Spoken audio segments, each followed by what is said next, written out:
Get some news from you. Thank you. Thank you. Because in the bank like old school, right? That means 40 years in Ampang. Oh, 2 years in 2 the years old in school. the old, very old school. Before Madam Ju and yourself, who Before was the mother run. The mother, the parents. Oh, the parents did it. Yes. Before was the parents. I think. The parents supplied food. Mm. Oh, okay. And then we started. Then they had a contract with you. So what kind of food did you prepare in the old days? Do you remember the canteen food? Yeah, we start with popcorn. Burger is a popular, hot dogs, and then slowly on spaghetti, alright, cheese spaghetti, and fried chicken. That time was very Donut. Donuts. Slowly on that. And then slowly cinnamon. No cinnamon roll? No, not so early. It's Oh. Cinnamon roll is ampang. Yes. Yeah. You know, last time in the old school, we used to sell soda drinks, Coca-Cola. Yeah. Open the glass bottle, point the plastic bag, take it, give a straw, and then they buy like this. Yeah. And then most popular is the ice cream, popsicle. The other stuff, their snack. And then how long were you in Ampang? I think Mrs. Tate remembered. Mrs. Tate remembered kind of like helping you all in Ampang. Yes, yeah. Mrs. Tate. And there's one parent like Raymond Tate's mom. Yeah, Raymond Tate. She can remember. No, it's a very hard time all the time. When she go run up thing, the mother say, I want to teach you spaghetti. Then she had to walk down to the center market. Remember last time the center market? KL. And she buy the things. Carry the things. She had to walk all the way to the wet market, the cold storage, because the parents wanted her to cook spaghetti. And parents are very nice. And she didn't know how to cook spaghetti, so they taught her how to the parents cook teach her spaghetti. And then the burger. Taught her how to make American burgers. Yes. And the fried chicken. Fried chicken, I think is American style. Mrs. Tate teach. Mrs. Tate. Yes. Mrs. Tate. Yeah. Almost all the things like lasagna. So Mrs. Tate taught her Yes, a lot of dishes. Yeah. And then when they moved to Ampang, of course, slowly for a very long time and many years, and you just now left us. And we learn a lot of things from the parents. They give some advice. Old Istana was something else. You started there. Yes, I started there. But you're wonderful But students. yeah, I started. They remember you. They do. And then moved this side, but I liked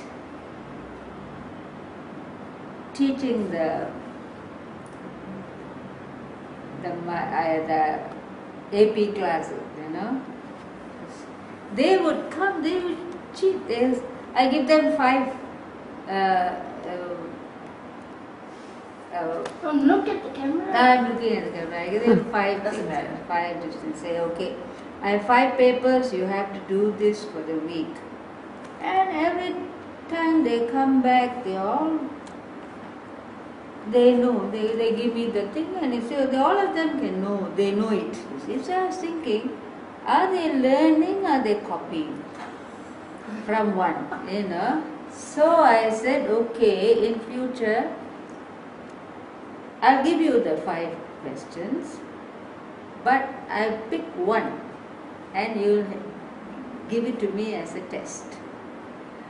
Then they had to know how to do it, because they have to learn how to do it instead of just copying one person does it. So they say, oh no, Mrs. I said, no. And so they studied harder because they didn't know which question I was going to give them. And another thing they used to do is, they give me their answers, something here and then an arrow coming, something there and an arrow going here, there. I told them I can't, I get a headache when you give this kind of thing. So one day what I did, they needed an answer person. I went to the board, I did the same thing. This one here, and then I put an arrow over there, and then I told them, you want an explanation, is here. Try and do it. Oh no, and all. So I said, this is what you're giving me. So in future, then I had another one on the other side of the board where I wrote out everything well, neatly, I said, now just compare the two.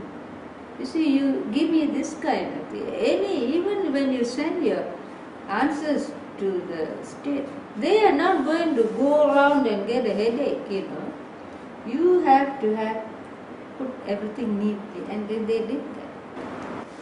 That's so great. after that, they will give everything in order so that I can read it. They have homework. Did you do your homework? I said, did you do the homework? I said, I have ESP. You tell me when you don't do your homework. Then I'll just give you half points instead of 0. Then I say, oh, I see something on this side. Did you do your homework? No, Mrs. Kailas, I didn't do. So I said, whenever you have a lot of homework and you're not going to do the homework, come and tell me. I'll give you another day, but don't do this. So every time I asked, so the students went and asked him, how is Mrs. Kailas finding out who does the homework? So then he came and asked me what. I said, no, I just know, So he told them, I don't know how she's finding it out. I really enjoyed the badminton club we maintained for some time. Esther was the secretary and myself was the president. And we had a couple of board directors and Sally and Razak. That was a good time we really had. Every weekend we and most of us are dragons in the club. I can remember that. That really enjoyed the time. We had it was very different. Like I knew every student there. I knew their names. I remember. I mean, that time when we were younger. There were only 50 students. Yeah, and I remember all the phone numbers. I remember the numbers. I remember the names. And then the year 12 and 11, they were doing it by the University of Nebraska correspondence course. So every day I have to send their assignment, in the mail to the university. And they didn't have a proper classroom. No, that's because there was no high school yet, right? No high school. Yeah. So and I had this girl, the Ishii. You remember the family, Oh, the Ishii family, the girls. John and yeah. Toby. So Debbie, I think Debbie is the eldest daughter. She used to come to the office to help me. And then when I had my first child, Hao Yin, and who was my substitute? One of the Ishii girls. And so for her, because she's year 12, and she doesn't have a full classroom schedule. So I was away for a month. So she answered the phone for me, and then the kids were all we had a very, close relationship with everybody. The mother would come in, they would stand at we had this big counter, remember, with the swinging door. And then we would chat, it's so nice. Then one day, you were asking about Kevin? No, just wondering if you remembered Kevin Healy. Sometimes I wonder what happened to some of these people that we work with. But they're older than we are, I think. Because I think Kevin was quite a bit older than I was, and that's when I first started at ISKL. What did he teach? Taught 6th grade. And then we went to that open classroom, and he taught one of the... Oh, when you changed a couple of them in one grade, isn't it? No, they put, I'm trying to remember. What about the combination grade levels, 2, 3? Yeah, they had that downstairs section was all open. Yeah. So that was grades 4, 5, 6, if I'm not mistaken. Couple of And then the upstairs was self-contained. Upper UET. No. Yeah. What was that? It wasn't called that at that time. Okay. That old building downtown there, the whole downstairs they opened up and they put one half of the grades 4, 5, 6 in there. Yeah. And the upstairs are left as single classrooms, one grade 4, one grade 5, and one grade 6. Remember that? Yeah, I do.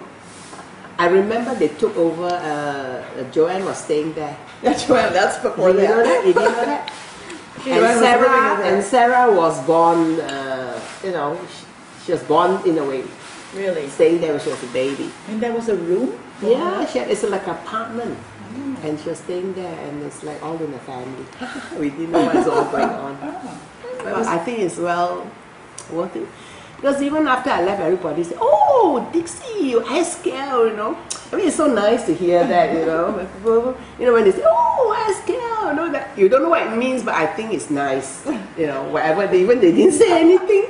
I meet some Japanese parents, and when they find out that I'm from ISKL, they bow. Yeah. They actually bow. You know, they're so excited to meet somebody from ISKL. But I guess our school is held in very high regard. Yes. And not only that, I just, like you, you know, we've been there for so long. And we just love ISKL. Yeah. You know, still love ISKL. Yes, And, yes. and the students and the administrators. I want to say something about Bob Gong. Okay. Okay. You know, when Bob first came to ISKL, it was his first overseas assignment. Really? And I think that was quite an experience for him. But as you know, Bob Gore is fairly, you know, if you do not know him, he's come across very strict. So, you know, after I think he was with us for quite a while. Right? Then when before he left, he asked me this question. He was very worried. At that time we were great friends, and you know, we were always going out together. Weekend we come, you know, go to Port Klang for food and all that. We built a very close, good relationship. And he was like more relaxed then, and he was more into the job. And then we built the school, you know, this campus together, and there's so much thing. But at the end of the day, when he left, then they want to look for someone who is more people-oriented. Then it comes in Gail Shepard. You know, they had to look for something like opposite, because they felt Bob Gore is very strict, and so they have to look for someone who's the opposite. So Gail came, you know. But anyway, one of the last conversation I had with Bob Gore before he left, I said, "Dixie," he said, "how are you going to do with this new person? You know, do you think it's going to work out all right?" And you know, I answered him.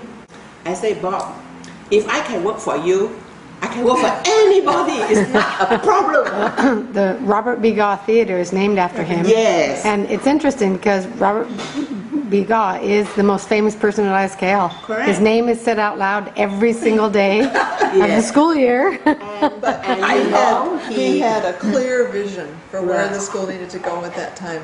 And he did a lot towards building both the educational right. vision of the school as well as the building, Yeah. the physical buildings. Right.